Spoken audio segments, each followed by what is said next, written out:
안녕하십니까. 안녕하십니까. 네, 안녕하십니까. 안녕하세요. 네. 원래 처음에 시작할 때 인사 안 하는 버릇이 있어가지고. 박종진, 채널 박종진 부동산 클래스 시작합니다. 네.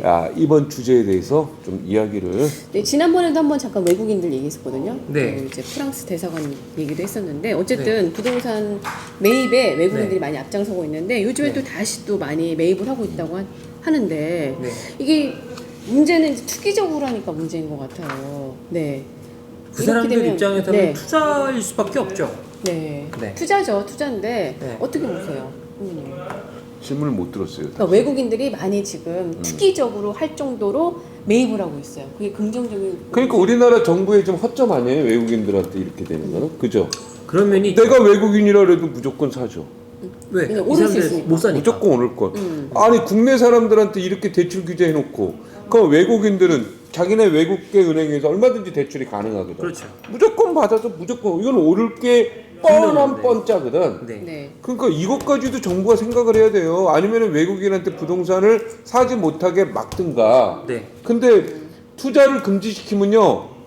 외국인 투자는 유치해야 되거든요. 맞아요. 투자 금지해버리면 큰일 나거든요. 맞아요. 그럼 이제 기업들도 안 들어오거든요. 네. 그러면은 어떻게 해야 됩니까? 국내 어떤 지금 대한민국 백성들만, 대한민국 국민들만 어떻게 이렇게 대출을 묶어놓고 외국인들은 풀어놓고 외국인들은 자기네 은행에서 하니까 외국계 은행에서 이러면 우리한테 너무 불리한 게임이죠. 네. 이거 정부가요 고민 한번 해봐야 돼 이거는. 네. 근데 지금 보니까 강력하게 2017년부터 요청합니다. 네, 2017년에 외국인이 산 게 아파트가 2만 채. 와.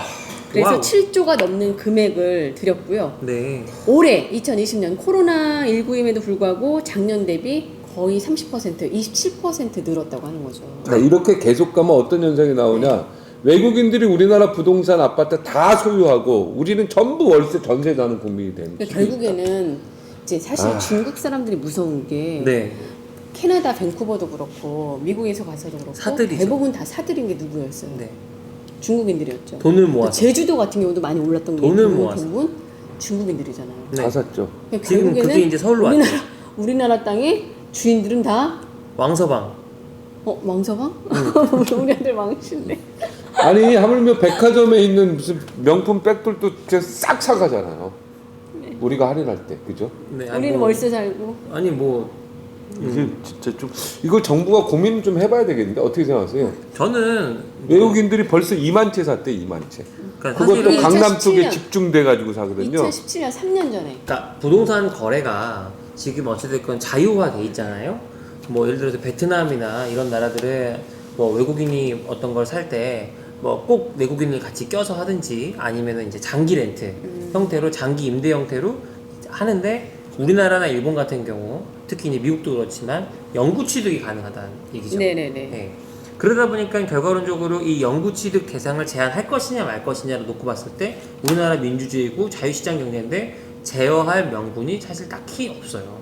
그럼에도 불구하고 제어하는 순간에 안 돼요. 그 FTA 뭐 이런 여러 룰에 그쵸. 위반돼요. 왜냐면 우리나라가 외자 유치를 하고 더군다나 지금 나랏빚이 외국에서 다 이제 끌어다가 쓰는 게 많다 보니까 외국인들에 대한 규제를 만약에 대놓고 하겠다라고 맘먹게 되면 이거는 만만치 않은 후폭풍이 예상될 수 벌써 있는 2만 있죠. 채. 2017년도 그럼 18년도도 한 2만 채. 19년도 2만 채. 벌써 10만 채 이상이 외국인한테 손이 들어갔다고 생각하면 네. 이거는 심각한 일입니다. 네. 제가 볼 때 그죠? 그럼에도 네. 불구하고 2017년부터네요. 네, 그렇죠. 네. 17년부터 외국인이 국내에서 사들인 아파트 2만 채래요. 그러니까 네. 17년부터 지금까지 사들인 게 2만 채. 그죠? 2만 채. 네. 제가 실수했습니다. 다시 정정합니다. 2017년부터 외국인들이 사는 게 2만 채. 근데 그러니까 그 앞으로 전에도 계속 늘고 지나면은 있죠. 굉장히 늘고 그 전에는 그렇게 많이는 안 샀을 거예요. 제가 알기로. 근데 그 전에는 안 여러분들이- 샀고 왜 그 2017년부터 많이 들었어요? 그러니까 이렇게 보시면 될 것 같아요. 이때부터 부동산 규제가 들어가서 이제 대출의 압박이 들어오니 국민들이 안 사기 시작했잖아요. 아니에요. 규제가 들어온 거는 본격적으로 작년.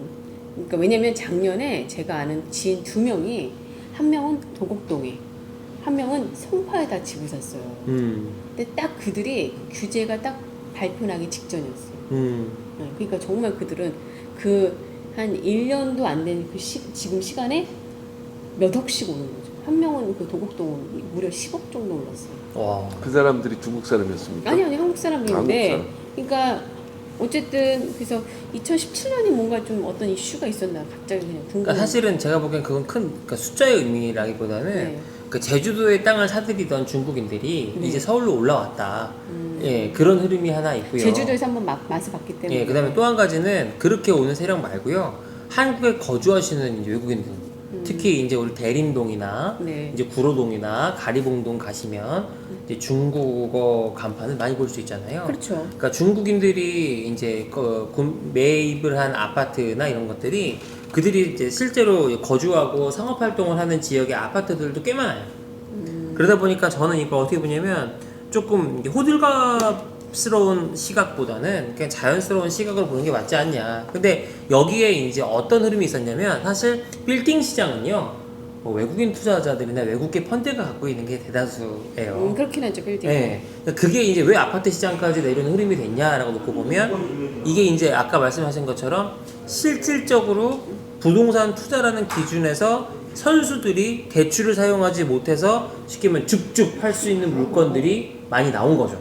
그리고 사실은 여기서 외국인이 진짜 서양보다는 중국인들이 많을 수도 있고요. 일본인들도 또 있고요. 일본일 수도 있고 또 우리나라 사람이긴 하나 머리 검은 시민권, 외국인. 예. 시민권자인 이제 자녀들. 네. 그래서 어떻게 보면 그런 경우가 더 많지 않을까라는 생각이 들어요. 왜냐면 그 머리 검은 외국인들이 한참 기사들이 나왔었잖아요. 네네. 그런 사람들도 대부분이 그래서 이 투기는 정부에서 어찌됐건 이거에 대해서 뭐 관리를 하고 세금 징수도 관리를 하고 여러 가지를 하는 건 당연히 국가로서 해야 될, 정부로서 해야 될 일이지만 이제 그 외국인들의 부동산 어떤 이제 투자나 이제 부동산 거래를 뭐 의도적으로 제한하고자 하는 부분들을 만약에 건다면 저는 그에 못지않은 역풍이 있을 것으로 그러니까 일단 물은 흐르게 두는 게 맞지 않냐 네. 라고 생각합니다. 외국인 투자가 좋긴 좋은데요. 지금 우리의 발목을 잡고, 그러니까 우리는 양쪽 발이 끈으로 묶여서 100m 달리게 하는 거지, 같이. 네. 네, 저쪽은 그냥 막 달리는 거고. 네네. 나는 이렇게 우리는 발목을 서로